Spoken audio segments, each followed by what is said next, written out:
So good mga kachins, another day, another blessing. No? So for today, maghimo tag graduation cake. Kung gidawat, bisag tomorrow morning gamiton, kay this is rush. So ako lang git-check na kaya na akong design. Nahita lang kita design na makaya na ko. And then this is it. Nagmix na ta og whipped icing. Kay mo niya itong gamiton to cover sa ilang graduation cake. So let's go.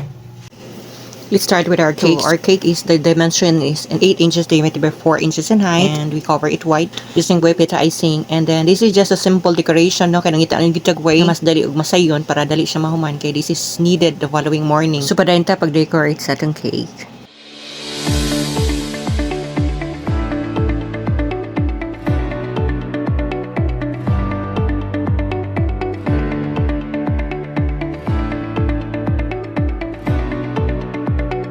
So this is it, our cake, and we are using edible no, that atong gigamit pag himo nato sa atong cake toppers. And thank you also for Sir Marcelino for trusting Shane's Cake, and to Shang, Charisse, and Donna. Congratulations.